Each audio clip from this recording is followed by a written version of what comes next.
এটা একটা পেঁয়াজের বীজতলা, যেটাকে পাবনা ডিস্ট্রিক্ট সহ অন্যান্য ডিস্ট্রিক্টে দানা অথবা পেঁয়াজের বীজ হিসাবে চিনে থাকে।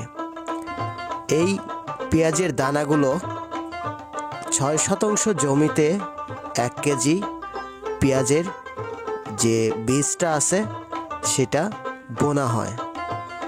তারপরে এটাকে 2 বার অথবা কেউ কেউ 3 বার সেচ দেয়।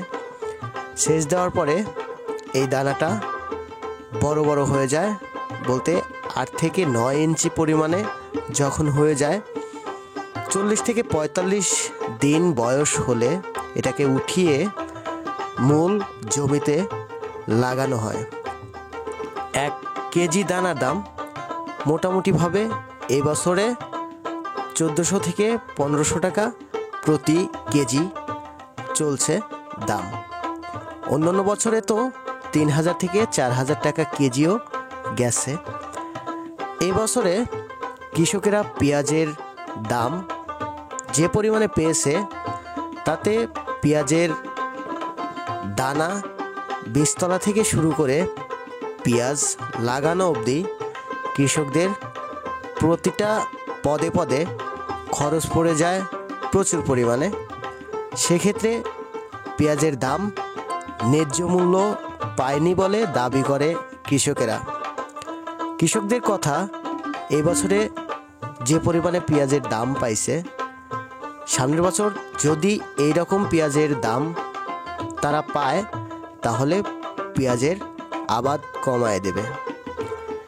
এদিকে আমাদের বাংলাদেশের পাশে যে রাষ্ট্র আছে ভারতে কিন্তু প্রচুর পরিমাণে পেঁয়াজের চাষাবাদ হয়। তবে ভারত থেকে যতদিন পর্যন্ত পেঁয়াজ আমদানি হবে, ততদিন পর্যন্ত বাংলাদেশের পেঁয়াজের দাম বাড়বে না বলে আশা করা যায়।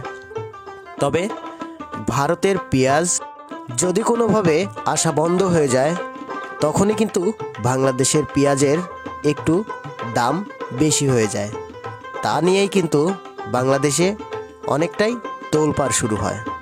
তবে বাংলাদেশের কৃষকেরা বাংলাদেশের যে সমস্ত পণ্যগুলো আছে, সেই পণ্যগুলোর ন্যায্য মূল্য পাচ্ছে কি পাচ্ছে না, সেটা কিন্তু আমরা তুলে ধরার জন্যই মূলত আমাদের এই চ্যানেলটি প্রতিদিনের বাজার দরে বিভিন্ন পণ্যের দাম দর সম্পর্কে ভিডিও করে থাকি।